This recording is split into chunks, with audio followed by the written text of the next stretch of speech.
प्रताप सरनाईक एक अच्छे नेता है, हमारे ट्रांसपोर्ट मिनिस्टर भी है और मुंबई में रहने वाले को मराठी आना चाहिए, इसके मत से मैं सहमत भी हूँ। लेकिन मुझे ऐसा लगता है भाई लाइसेंस रद्द करने तक निर्णय नहीं होना चाहिए, उनको मराठी सीखना चाहिए, ये बात सही है।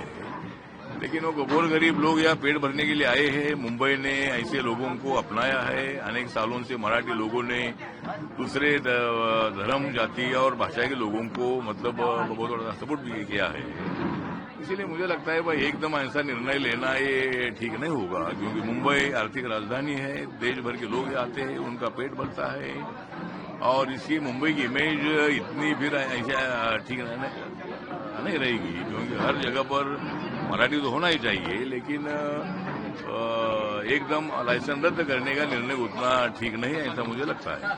लेकिन मराठी हर रिक्शा वालों ने सीखनी चाहिए, उसके लिए उनको ट्रेनिंग भी देना चाहिए और मुझे लगता है कि ऐसा भी मराठी उन्होंने सीखने सहमत हूँ, लेकिन लाइसेंस रद्द करना ठीक नहीं है। हाँ सर, एक और सवाल जानना चाहेंगे। तमिलनाडु पश्चिम बंगाल में आज चुनाव है, क्या इस बार सत्ता परिवर्तन होगा? पश्चिम बंगाल में ममता बनर्जी सरकार हटेगी, बीजेपी की सरकार आएगी?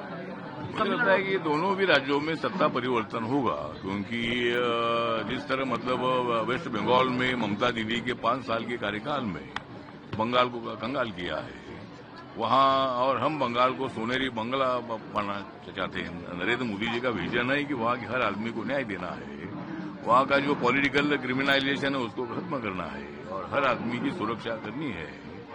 तो 5 सालों में महिलाओं पर भी बहुत सारे अत्याचार हुए हैं, इसीलिए लोग भी नाराज हैं और इसीलिए मतलब वेस्ट बंगाल में सत्ता परिवर्तन हो सकता है। लास्ट इलेक्शन में बीजेपी को 77 सीटें मिली थी और 95 सीटें बहुत कम वोट से हारी थी।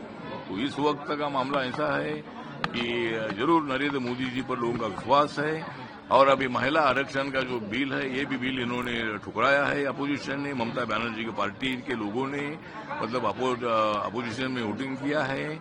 इसलिए वहां की महिलाएं ममता दीदी को माफ नहीं करेगी और वहां का वोटिंग हमको हमारे एनडीए को मिलेगा, बीजेपी को मिलेगा और वहां मोदी जी के नेतृत्व में सत्ता आएगी। तमिलनाडु में ऐसा है कि स्टालिन जी के नेतृत्व में सरकार है, लेकिन वहां दलितों पर अत्याचार हो रहे, उसमें उसको रोकने के लिए उनके सरकार में ताकत नहीं है और ये डीएमके और बीजेपी का अलायंस वहां है और इस वक्त वहां की भी जो महिलाएं हैं, ये महिलाएं भी हमको साथ देगी और तमिलनाडु में भी हमारी सत्ता आएगी, ऐसा हमें पूरा विश्वास है। अब्दुल्ला सर, लेकिन पश्चिम बंगाल में पहले चरण का चुनाव है, सेकंड फेज का चुनाव होना बाकी है। राहुल गांधी जो है पश्चिम बंगाल चुनाव प्रचार करने जाएंगे, क्या राहुल गांधी चुनाव प्रचार करें उसका कुछ फर्क पड़ेगा या नुकसान ही होगा? मुझे लगता है कि राहुल गांधी जी वहां जाएंगे तो हमको और ज्यादा वोट मिलेगा। राहुल गांधी जी जाते हैं वहां हमारे एनडीए को ज्यादा वोट मिलता है, क्योंकि राहुल गांधी उल्टी सीधी बात करते हैं, मोदी जी के खिलाफ बातें करते रहते रहे और मोदी जी को मेरा तो कहना है कि मोदी जी को जितनी देनी थी उतनी दे दो गाली, लेकिन नरेंद्र मोदी है ये देशवासियों की वाली। तो मतलब नरेंद्र मोदी जी बहुत स्ट्रांग आदमी है और राहुल गांधी जी के प्रचार से कोई फर्क नहीं पड़ेगा। वह कांग्रेस पार्टी ना के बराबर है वेस्ट बंगाल में। कांग्रेस पार्टी का पूरा वोट ममता दीदी ने अपनी तरफ खींच लिया है, कम्युनिस्टों का वोट भी उन्होंने अपनी तरफ खींच लिया है, लेकिन हमारी कोशिश अभी यह है कि भाई तीनों का भी वोट जो है अपनी तरफ लाने का प्रयत्न हमारा जारी है। प्रचार यंत्रणा हमारी बहुत बड़ी स्ट्रांग है और इसीलिए जरूर सत्ता हमारी आ सकती है। जिस प्रकार से कांग्रेस के अध्यक्ष मल्लिकार्जुन खड़गे ने प्रधानमंत्री को तुलना जो है आतंकवादी से की है और इसके बाद इलेक्शन कमीशन ने खड़गे को नोटिस भेज के जवाब मांगा 24 घंटे, उनके बयान को इलेक्शन कमीशन ने जवाब। मुझे लगता है कि मल्लिकार्जुन खड़गे जी हमारे समाज से आते हैं और वो कांग्रेस पार्टी के अध्यक्ष उन्होंने उनको बनाया है, लेकिन जब कर्नाटक में वो सबसे सीनियर नेता थे तब उनको मुख्यमंत्री बनाने का टाइम आया था, तब उनको नहीं बनाया था।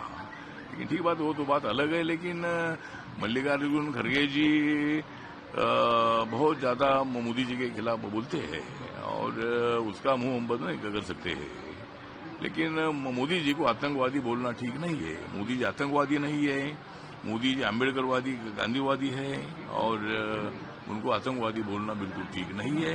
उनके बयान से हम सहमत नहीं है, हम इस बयान का धिक्कार करते हैं। हमारी पार्टी को 1 सीट देने का वादा माननीय मुख्यमंत्री देवेंद्र फडणवीस ने किया है और अभी 9 में से मिलता है कि जो 5 सीटें रह गई है, जो नॉमिनी वाली राज्यपाल भी उसमें मिलता है मालूम नहीं है, लेकिन एक सीट आरपीआई को देने का वादा उन्होंने किया है और वो एक सीट जरूर देवेंद्र फडणवीस जी आरपीआई को देंगे, ऐसा मुझे पूरा विश्वास है।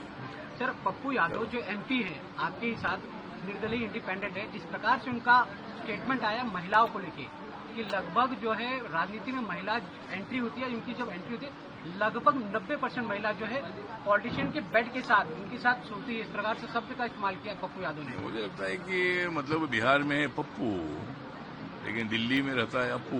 मतलब ये पप्पू और अप्पू की बातें तो मतलब उल्टी सीधी होती रहती है। और इसी तरह का जो उन्होंने स्टेटमेंट दिया है कि महिलाओं का अपमान करने वाला स्टेटमेंट उन्होंने दिया है, वो हमारा अच्छा मित्र भी है। जब शुरू में 98 में चुनकर आया था तो वो भी बिहार से चुनकर आया था। तो इसी तरह की महिलाओं का बारे